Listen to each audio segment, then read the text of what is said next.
From the day this video goes live, there's officially only 90 days until the end of the year. People are calling this season lock-in season, also known as winter arc from last year. And coming from someone that attempted winter arc last year, I learned quite a few things that led to my failure in the winter arc last year. And I've done some research to find out how to actually lock in for these last 3 months of the year before 2026. Let's start with the prep of our winter arc. To successfully go through a winter arc, you need to cut out every and any distraction that comes your way. For me personally, my distraction was my phone, but obviously I'm not going to cut out my phone. I'm just going to try to make smaller changes to limit my social media and to increase my productivity time. Now, I'm not saying all social media is bad. Obviously, I'm on social media right now. And yes, you don't have to be productive 24/7. But if you're actually trying to become disciplined, then you gotta do what you gotta do. Now, how do you know what you wanna do? The actual first step is to define our goals. So you wanna separate these goals into pillars like fitness,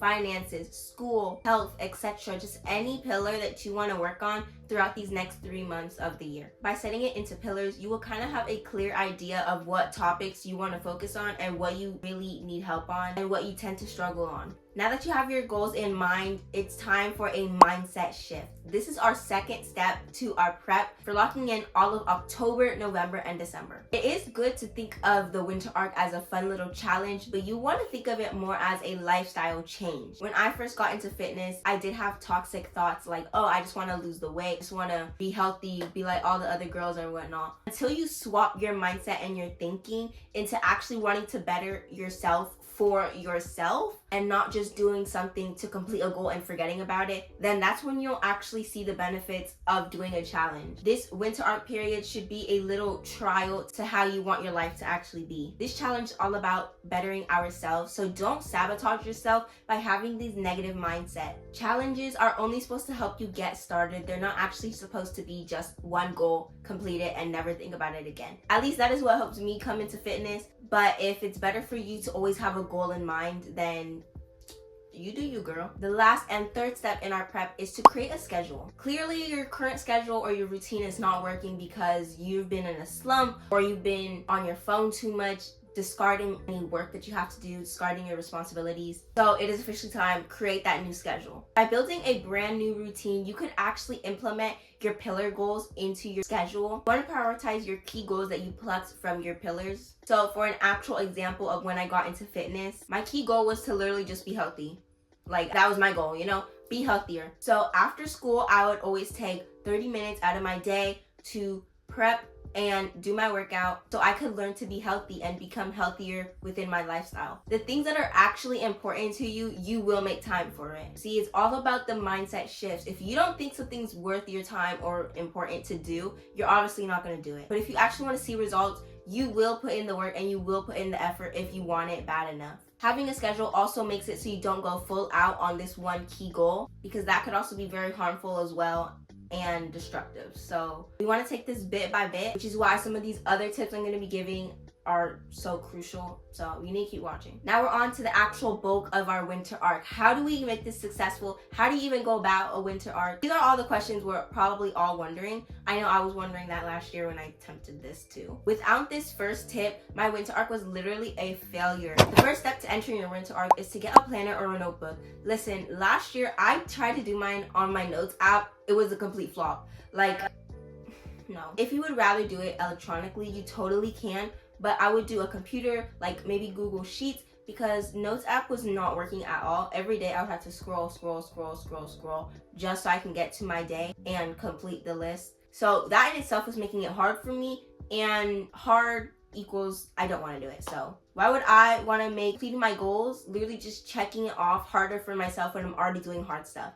Like, that just doesn't make sense, especially since I'm such a physical person. I want to have books physically in my hand when I'm reading. I want to have lists physically so I can see what I have done, which is why I'm such a big stressor on having planners and journals and things like that, because I want to see and actually put down what I'm thinking or what I want to do. Yeah, that's my whole rant on like physical versus electronic.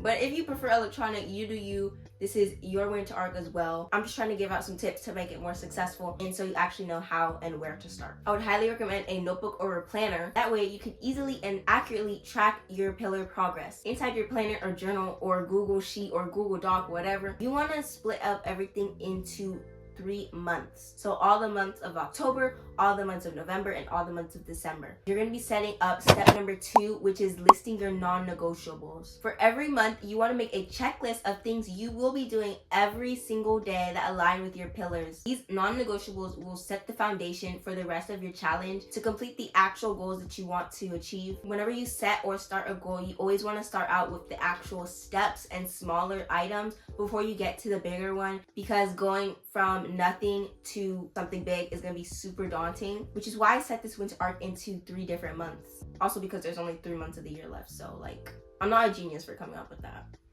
Or maybe I am. You can tell me in the comments, I don't know. Flatter me. That's so cringy, oh my god. Okay, now that you have your non-negotiables, why are you even doing this?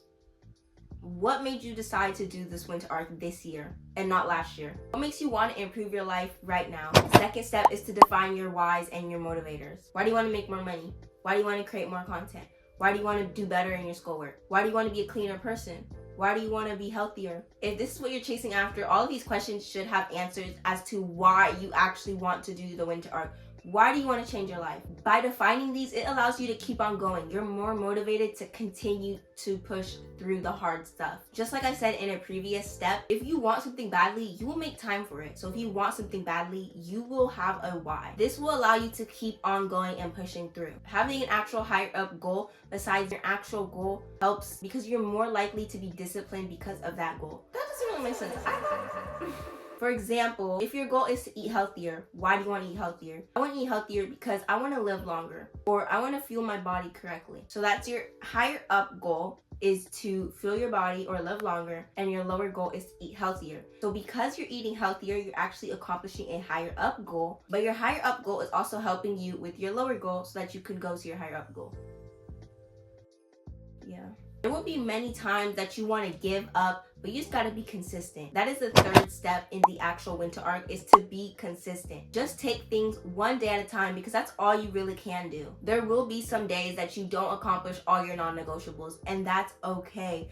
This is just a challenge to help you set up for your actual lifestyle changes. So don't be too hard on yourself. As long as you keep on going every single day, trying to improve and become 1% better than you were when you started this challenge, that's still a huge accomplishment. Okay, so you probably made it through the first month already. What do you do now when you get to the second month? Because earlier in the video, I was talking about how we're gonna upgrade every month to actually achieve our pillars. So what did I mean by that? So every month, from these base goals that you just created, you wanna improve upon those goals. So an example could be, I want to read 10 books in 3 months. So the first month, your step to getting towards that goal could be just to read for 10 minutes every night. You know, you haven't really read much lately, so 10 minutes is just fine to start off your winter arc. So now that you're in month 2, you really want to accomplish your goal of reading 10 books. So now you can increase that initial non-negotiable and maybe add an extra 10 minutes to that already 10 minutes. So now you would be reading 20 minutes every night instead of 10. Then every month just builds on those original non-negotiables that you set at the beginning of your winter arc so that you could hopefully make it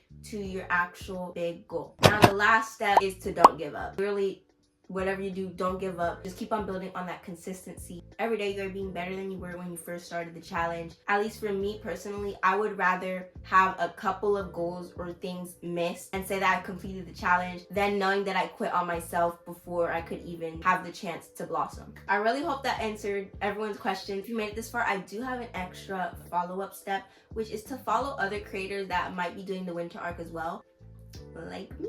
That way you can kind of feel like you're on a team, knowing that someone else is also accomplishing hard things and you could build off of one another. Or it doesn't really have to be a creator, it could just be a friend that you're doing it with to help you feel like you're not alone and have those pick-me-ups when you're feeling a little less productive. Bonus, or follow-up of the follow-up. You could also research a couple of ideas. So if you wanted to eat healthier, you could research some easier meal ideas that have vegetables if you don't really eat vegetables. You know, things like that. So just research like different ways that could actually take you to your goal rather than feeling stuck and do nothing. I hope to see you on my first winter arc video. Click right over here for that or for a productivity vlog. Bye.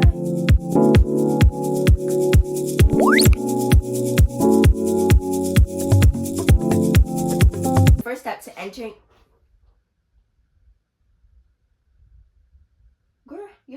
exposing my set right now.